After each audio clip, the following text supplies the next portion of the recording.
கர்த்தாவின் பரிசுத்த நாமத்திற்கு மகிமை உண்டாவதாக.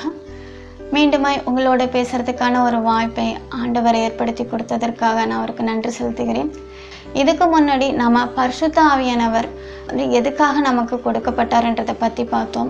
இன்னைக்கு நம்ம பார்க்க போகிற காரியம், இந்த பரிசுத்த ஆவியானவரோட பலம் நமக்கு கொடுக்குறாரு இல்லையா, அந்த பலம் வந்துட்டு எங்கிருந்து யார்கிட்ட இருந்து வருது, நம்ம பரிசுத்த ஆவியானவர் யார்கிட்டலாம் வருவார் அப்படின்றது, அந்த ரெண்டு காரியங்களை குறித்து நம்ம இன்னைக்கு பார்க்க போகிறோம்.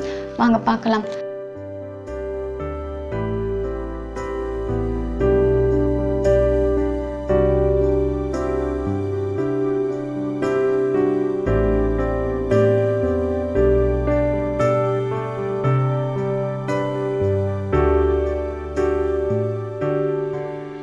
அதில் முதலாவதா ஒரு வசனத்தை நம்ம வாசிக்கலாம். லூக்கா சுவிசேஷம் 24வது அதிகாரத்தில் 49வது வசனத்தை நம்ம வாசிக்கலாம். லூக்கா சுவிசேஷம் 24வது அதிகாரம் 49வது வசனம். என் பிதா வாக்குத்தத்தம் பண்ணினதை இதோ நான் உங்களுக்கு அனுப்புகிறேன், நீங்களோ உன்னதத்திலிருந்து வரும் பலனால் தரிப்பிக்கப்படும் வரை எருசலேம் நகரத்தில் இருங்கள் என்றார். இந்த வசனத்தில் நம்ம பார்த்தீங்கன்னா, நம்ம பரிசுத்த ஆவியானவர் நமக்குள்ளே வரும்போது ஒரு புது பலம் நமக்கு கொடுக்கும். நம்ம அவர் பலப்படுத்துகிறவராக இருக்கிறாரு அப்படின்றத பார்த்தோம். அப்போ இந்த பலம் வந்துட்டு, இந்த பலன் எங்கிருந்து வருதுன்னா உன்னதத்திலிருந்து வருகிறது. அதாவது பிதாவின் இடத்திலிருந்து, அந்த உன்னதத்திலிருந்து அந்த பலன் இருக்கும் போது தான் நம்மளால் வந்துட்டு அநேக காரியங்களை வந்துட்டு ஆவிக்குரிய விஷயங்களை நம்மளால் செய்ய முடியுது பிரியமானவர்களே. அப்போ இதுக்கு இயேசு பார்த்தீங்கன்னா தன்னுடைய சீடர்களுக்கு அந்த உன்னதமான அந்த பலன் வந்துட்டு பரிசுத்த ஆவியானவர் மூலமாக நமக்கு கிடைக்குது. அப்போ இயேசு தன்னுடைய சீஷர்களுக்கு பார்த்தீங்கன்னா, அவருக்கு தன்னுடைய சீஷர்களுக்கு இதுக்கு முன் அந்த பரிசுத்த ஆவியானவர் அபிஷேகம் வந்துட்டு பெறுவதற்கு முன்பாகவே தன்னுடைய சீஷர்களுக்கு அற்புதங்களையும் அடையாளங்களையும் செய்யறதுக்கான வல்லமைகளை அநேகம் கொடுத்திருந்தார். அதனால அவங்களும் வந்துட்டு நிறைய அற்புதங்களும் அடையாளங்களும் வந்துட்டு அநேக இடத்துல போயிட்டு செஞ்சாங்க. அது மட்டும் கிடையாது, மரியாவுக்கு வந்துட்டு பரிசுத்த ஆவியானவர் மூலம்தான் அவங்க வந்துட்டு கர்ப்பம் தரிச்சாங்க. அப்போ அவங்களும் அந்த பரிசுத்த ஆவியனுடைய அனுபவத்தை கொஞ்சம் தெரிஞ்சிருந்திருக்காங்க. அப்படி இருந்தும் அநேக அற்புதங்களும் அடையாளம் செய்கிற சீஷர்களும் சரி, பரிசுத்த ஆவியன் மூலம் கர்ப்பம் தரித்த மரியாளும் சரி, இவங்களும் இந்த பரிசுத்த ஆவியானவருடைய முழுமையான ஒரு அனுபவம், அந்த பரிசுத்த ஆவியானவரை பெற்றுக்கொள்ளணுன்றதுக்காக அந்த எருசலேம் நகரத்தில் வந்துட்டு காத்துக்கிட்டு இருக்காங்க. இன்னைக்கு அநேகர் பார்த்தீங்கன்னா, நிறைய பேர் வந்துட்டு பரிசுத்த ஆவியானவர் ரட்சிக்கப்பட்டதுக்கு அப்புறம் நிறைய பேர் வந்து பரிசுத்த ஆவியானவரோட அபிஷேகத்தை பெற்றிருப்பாங்க. நிறைய பேருக்கு வந்துட்டு அந்த அனுபவம் கிடைச்சிருக்காது. நிறைய பேர் வந்துட்டு அந்த பரிசுத்த ஆவியானவரோட அனுபவத்தை வந்துட்டு விரும்ப மாட்டாங்க. அதுக்காக வந்துட்டு எதுவும் பிரயாசப்பட மாட்டாங்க. அவங்கள பரிசுத்த ஆவியானவர் வேண்டான்ற ஒரு நினைக்கிறவங்களும் இன்னைக்கு நிறைய பேர் இருக்காங்க பிரியமானவர்களே. ஆனால் நீங்கள் இங்கே பார்த்தீங்கன்னா, மரியாளும் சரி, அவங்க அவரோட கூட ஊழியம் செஞ்ச சீஷர்களும் சரி, பரிசுத்த ஆவியானவர் வரணுன்றதுக்காக கிடைப்பதற்காக வந்துட்டு அவங்க எருசலேம் நகரத்தில் வந்துட்டு காத்துக்கிட்டு செபித்துக்கிட்டு இருந்துதான் நம்ம அப்போஸ்தலர் நடவடிக்கைகளை நம்ம பார்க்குறோம். அப்போ இங்கே இயேசு அதை தான் சொல்கிறார், நீங்கள் எருசலேம் நகரத்தில் பரிசுத்த ஆவியானவருக்காக நீங்கள் காத்துக்கிட்டு இருக்கணும், அப்போ உன்னதத்தில் அந்த பலன் வரும் அப்படின்னு சொல்கிறாரு. அப்போ இந்த பலம் வந்துட்டு இன்னைக்கு அநேகருக்கு வந்துட்டு பரிசுத்த ஆவியானவர், இன்னொரு காரியம் பார்த்தீங்கன்னா, இந்த பரிசுத்த ஆவியானவருடைய அனுபவம் வந்துட்டு நம்ம ரட்சிக்கப்படும் போது எல்லாருக்குமே பரிசுத்த ஆவியானவருடைய அனுபவம் இருந்திருக்கும். அப்போ அந்த அனுபவம் பார்த்தீங்கன்னா அது ஒரு முழுமையான ஒரு அனுபவமாக இருக்காது. அது ஒரு முழுமையான அனுபவம். எப்படி நம்ம அந்த அனுபவம் இருக்குன்னா, தண்ணியில் ஒரு குளத்துல பார்த்தீங்கன்னா ஒரு கல்லை தூக்கி போடுறோம். அப்போ அந்த ஒரு சின்ன குட்டி கல்லை தூக்கி போடும்போது அது ஒரு லைட்டாக ஒரு சின்னதான ஒரு அலை மாதிரி வந்துட்டு ஒரு சலனம் மாதிரி ஏற்படும். ஸோ அந்த மாதிரியான ஒரு அனுபவம் தான் நமக்குள்ள அன்னைக்கு அநேகருக்கு வந்துட்டு அந்த பரிசுத்த ஆவியானோட அனுபவம் இருக்குமே தவிர, அந்த ஒரு முழுமையான அனுபவம், அந்த நிறைவின் அனுபவத்துக்குள்ள இன்னைக்கு அநேகர் வந்துட்டு போயிருக்க மாட்டாங்க. நம்மளோட அனுபவம், அந்த பரிசுத்த ஆவியானோட அனுபவம் எப்படிப்பட்டதாக இருக்கணும்னா, இப்போ நம்ம ஒரு பாலை காய்ச்சும் போது அது எப்படி பொங்கி கட்டுக்கடங்காக பொங்கி வழியுதோ அது மாதிரியான ஒரு அனுபவம் நம்ம எல்லாருக்குமே வந்துட்டு இருக்கணும் பிரியமானவர்களே. அப்போது நமக்கு அந்த ஒரு முழுமையான நிறைவின் அனுபவம் நமக்கு கிடைக்கணும்னா, நாம் வந்துட்டு நமக்கும் ஆண்டவருக்கும், அதாவது கர்த்தருக்கு இடையேயான ஒரு தொடர்பு வந்துட்டு ரொம்ப நெருங்கிய தொடர்பாக இருக்கும். நம்ம கர்த்தரை நெருங்கி எந்த அளவுக்கு நெருங்கி அவருடைய வார்த்தைகளை கேட்டு கேட்டு அவருக்கு கீழ்ப்படிஞ்சு எந்த அளவுக்கு நெருங்கி அவரோடு நம்ம ஒரு சம்மதத்தை ஒரு ரிலேஷன்ஷிப்பை அதிகப்படுத்துகிறோமோ, அவரோடு நம்ம அதிகமாக பேச ஆரம்பிக்கிறோமோ, அப்போது அந்த பரிசுத்தாவினவருடைய அந்த முழுமையை நிறைவு வந்துட்டு நமக்கு கிடைக்கும் பிரியமானவர்களே. அப்போ நான் வந்துட்டு அந்த உன்னதத்துலேருந்து அந்த முழு பலனை தான் வந்துட்டு அப்போஸ்தலர் நடவடிக்கையில் 2வது அதிகாரத்தில் 14வது வசனத்தில் அந்த முழு பலனை வந்துட்டு அவங்க அனுபவிக்கிறாங்க. அப்போஸ்தலர் நடவடிக்கையில் நம்ம பார்க்கலாம். அதில் 2வது அதிகாரத்தில் பார்த்தீங்கன்னா, அன்னைக்கு 120 பேரும் வந்துட்டு பரிசுத்த ஆவியானவரோட அபிஷேகம் அந்த உன்னதத்திலேருந்து அந்த பலன் வந்ததுனால பரிசுத்த ஆவியானோட அபிஷேகத்தை எல்லாருமே பெற்றிருக்கிறாங்க. எல்லாருமே அந்நிய பாஷை பேசுகிறவர்களாக இருக்காங்க. அப்போது பேதுரு இந்த ஒரு முழு பலத்தில் அந்த உன்னதத்திலேருந்து கிடைச்ச பலத்தினால தான் பேதுரு வந்துட்டு பிரசங்கிச்சாரு. அந்த சாதாரண ஒரு பலம் கிடையாது. அந்த பிதாவிடத்தில் வந்த பலம், அந்த உன்னதத்திலிருந்து வந்த பலத்தின் நிமித்தம் அந்த பரிசுத்த ஆவியானவர் இறங்கும் போது பேதுரு ரொம்ப தைரியமா ரொம்ப சத்தமா வந்துட்டு ஜனங்களுக்கு வந்துட்டு அவருடைய பாவத்தை குறித்து உணர்த்துறாரு. அப்போ அநேகர் வந்துட்டு ரட்சிக்கப்படுறாங்க. அவர் அந்த உன்னதத்திலிருந்து அந்த பலத்தின் மூலம் அவர் சுவிசேஷம் சொன்னதுனால அன்னைக்கு அவர் பேசுனதுனால அன்னைக்கு 3000 பேர் வந்துட்டு அநேகர் வந்துட்டு ரட்சிக்கப்பட்டதை நம்ம அப்போஸ்தலர் நடவடிக்கையில நம்ம பார்க்குறோம். அப்போ நமக்கு பரிசுத்த ஆவியானவரை நமக்கு கொடுத்தது எதுக்காகன்னு பார்த்தீங்கன்னா, நம்மளை வந்துட்டு இதுக்கு முன்னாடி நம்ம பார்த்தோம், அவர் எப்பவுமே நம்மளோட இருக்கிறவராக இருக்கிறாரு, நம்ம தேற்றுபவராயும் இருக்கிறாரு, நமக்கு சகலத்தையும் போதித்து சொல்றவராயும் இருக்கிறாரு, நம்மளை பாவத்தை குறித்து கண்டித்து உணர்த்துகிறவராக இருக்கிறாரு, நம்ம வந்துட்டு சகல சத்தியத்திற்குள்ள வழி நடத்துகிறவராக இருக்கிறாரு. இப்படி அநேக காரியங்களை நம்மளை கர்த்தர் நம்மளை எப்படி சொல்லியிருக்காரோ அந்த ஒரு பாதையில நம்ம நடத்தி செல்வதற்காக பரிசுத்த ஆவியானவர் நமக்கு கொடுக்கப்பட்டது பிரியமானவர்களே.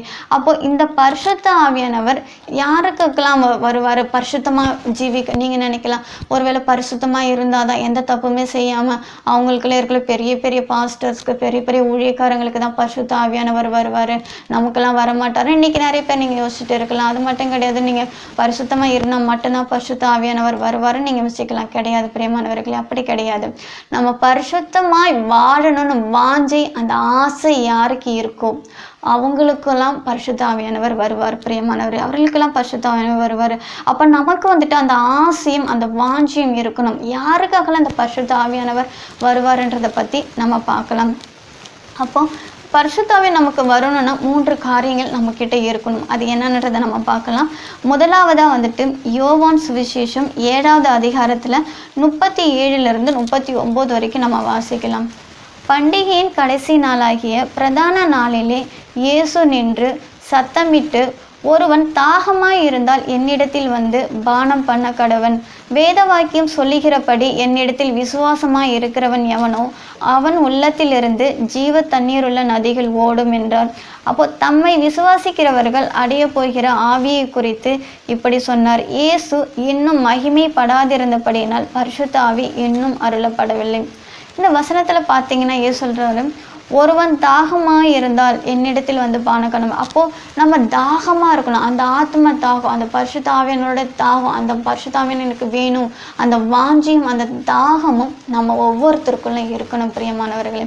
அப்போ அந்த இங்கே வந்துட்டு 38வது வசனம் நீங்கள் பார்த்தீங்கன்னா ஜீவ தண்ணீர் உள்ள நதிகள் ஓடும். அப்போ ஜீவ தண்ணீர்ன்றது இங்கே எதை குறினா பரிசுத்த ஆவியானவர்கள் குறிக்கும். அப்போது அந்த பரிசுத்த ஆவியானவருடைய அந்த தாகம் நம்மக்கிட்ட இருக்கும்போது அப்போ நம்ம பரிசுத்த ஆவியானவரை பெற்றுக்கொள்வோம்.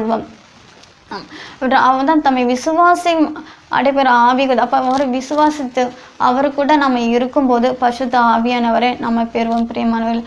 அப்போ யாருக்கெல்லாம் தாகம் இருக்கும்? இப்போ நம்ம பொதுவாக ஒரு தண்ணி தாகம், பயங்கரமான தண்ணி தாகம் எடுக்கும். அந்த ஒரு சமயத்தில் பக்கத்தில் எங்கேயுமே நமக்கு தண்ணி கிடைக்கிற ஒரு சூழ்நிலை இல்லாத ஒரு இடமா இருக்கும். அந்த சமயத்தில் எங்கேயாவது தண்ணி கிடைக்குமா, எங்கேயாவது தண்ணி நம்ம தேடி தேடி ரொம்ப அந்த தாகத்தை தீர்க்கறதுக்காக அவ்வளோ துரிதமாக வந்துட்டு நம்ம தேடிப்போம், எங்கே இருக்குன்னு. அப்படி ஒரு தாகம் நமக்கு இருக்கணும். 2வது காரியம் பார்த்தீங்கன்னா லூக்கா சுவிசேஷத்தில் 11வது வசனத்தில் 9 13 வரைக்கும் நம்ம வாசிக்கலாம். மேலும் நான் உங்களுக்கு சொல்லுகிறதாவது, கேளுங்கள் அப்பொழுது உங்களுக்கு கொடுக்கப்படும், தேடுங்கள் அப்பொழுது கண்டடைவீர்கள், தட்டுங்கள் அப்பொழுது உங்களுக்கு திறக்கப்படும். ஏனென்றால் கேட்கிறவன் எவனும் பெற்றுக்கொள்கிறான், தேடுகிறவன் கண்டடைகிறான், தட்டுகிறவனுக்கு திறக்கப்படும். உங்களில் தகப்பனாய் இருக்கிற ஒருவனிடத்தில் மகன் அப்பம் கேட்டால் அவனுக்கு கல்லை கொடுப்பானோ? மீனை கேட்டால் மீனுக்கு பதிலாய் பாம்பை கொடுப்பானோ? அல்லது முட்டையை கேட்டால் அவனுக்கு தேலை கொடுப்பானோ? பொல்லாதவர்களாகிய நீங்கள் உங்கள் பிள்ளைகளுக்கு நல்ல ஈவுகளை கொடுக்க அறிந்திருக்கும் போது பரம பிதாவானவர் தம்மிடத்தில் வேண்டிக் கொள்ளுகிறவர்களுக்கு பரிசுத்த ஆவியை கொடுப்பது அதிகம் நிச்சயம் அல்லவா என்றார். இந்த வசனத்தில் பார்த்தீங்கன்னா, நீங்கள் கேளுங்கள் அப்பொழுது உங்களுக்கு கொடுக்கப்படும், தேடுங்கள் அப்பொழுது கண்டடைவீர்கள், தட்டுங்கள் அப்பொழுதுக்கு உங்களுக்கு திறக்கப்படும் அப்படின்னு சொல்றாரு. அப்போ கேட்கிறவன் எவனும் பெற்றுக்கொள்கிறான், தேடுகிறவன் எவனும் அதை கண்டடைகிறான். அப்போ இந்த வசனம் எதை குறித்து சொல்லப்பட்டிருக்குன்னா, இன்னைக்கு அநேகர் இந்த வசனத்தை வச்சு எதை பிரசங்கிக்கிறான்னு பார்த்தீங்கன்னா, உலக பிரகாரமான காரியங்கள். உங்களுக்கு ஒரு ஆசீர்வாதம் வேணுமா, ஆண்டவர் கர்த்தர்கிட்ட கேளுங்க அவர் கொடுப்பாரு. உங்களுக்கு ஒரு வீடு வேணுமா, கர்த்தர்கிட்ட கேளுங்க கொடுப்பாரு.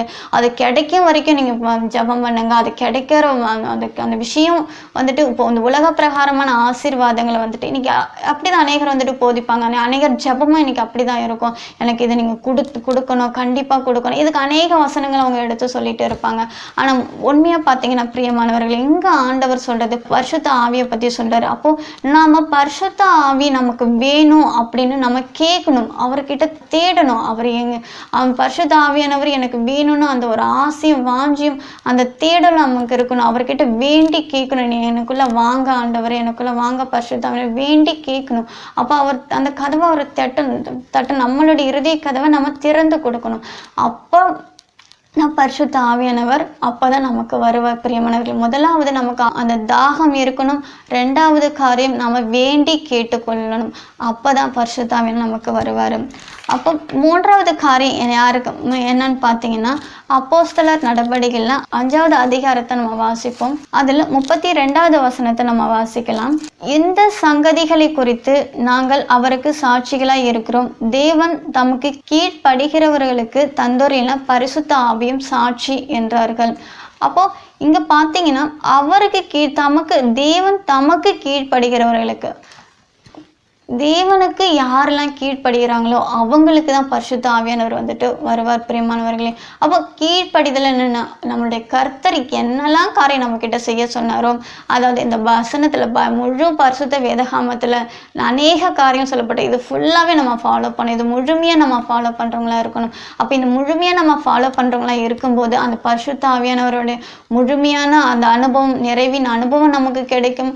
அந்த 8 காரியங்களை நம்ம பரிசுத்த வழி நடத்துவது போல நம்ம வந்துட்டு முழுமையான காரியங்களை எல்லாவற்றிலையுமே வந்துட்டு நம்மளை வழி நடத்துகிறவராய் பரிசுத்த ஆவியானவர் இருப்பார். அப்போ அந்த மூன்றாவது காரியம் நம்ம கீழ்ப்படுகிறவர்களாய் இருக்கணும் ஆண்டவருக்கு முன்பாக.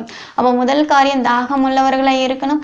ரெண்டாவது காரியம் வந்துட்டு வேண்டி கேட்டுக்கொள்ளணும், நம்ம வரணும் அப்படின்னு சொல்லிட்டு பரிசுத்த ஆவி எனக்கு வேணும் கொடுங்கன்னு சொல்லிட்டு அவங்க நம்ம வேண்டி கேட்கணும். மூன்றாவது காரியம் அவருக்கு கீழ்ப்படிந்து நடக்கணும். அப்போ இந்த 3 காரியங்கள் யாருக்கெல்லாம் இருக்கோ அவங்களுக்கு பரிசுத்த ஆவியானவர் கண்டிப்பா வருவார். பிரியமானவர்களே, இந்த வசனங்களும் இன்னைக்கு நாம பார்த்த உன்னதத்திலிருந்து பரிசுத்த ஆவியானவருடைய பலம் எங்கிருந்து வந்ததுன்னு பார்த்தோம். அது உன்னதத்திலிருந்து அந்த பலன் வருது, அது யாருக்கெல்லாம் வருதுன்றதை பத்தி பார்த்தோம்.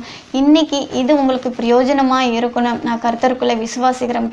பிரியமானவர்களே, இந்த வசனத்தின் மூலமாக கர்த்தர் இன்னைக்கு உங்களை ஆசீர்வதிப்பாராக. நீங்கள் இன்னைக்கு இந்த ஒரு அனுபவத்தில், இதுக்கு முன்னாடி உங்களுக்கு இந்த அனுபவம் இல்லைன்னா இனி இந்த அனுபவத்திற்குள்ளே வர்றதுக்காக நீங்கள் பிரயாசப்படுங்க. பரிசுத்த ஆவியானவருடைய அனுபவத்தை நம்ம எல்லாருமே பெற்றுக்கொள்ள வேண்டியது ரொம்ப முக்கியம். அது நமக்கு ஒரு முத்திரையாக கூட இருக்குது. அந்த பரிசுத்த ஆவியானோட முத்திரை இருந்தால் மட்டும்தான் நம்ம வருகையில் எடுத்துக்கொள்வதற்கும் அது பிரயோஜனமாக இருக்கும். பிரியமானவர்கள், அதனால் கர்த்தர் இந்த வசனத்தினோடு உங்களோட பேசியதற்காக அவருக்கு நன்றி செலுத்துகிறேன். கர்த்தர் இந்த வசனத்து மூலம் உங்களை ஆசீர்வதிப்பாராக, உங்களோடு கூட இருப்பாராக.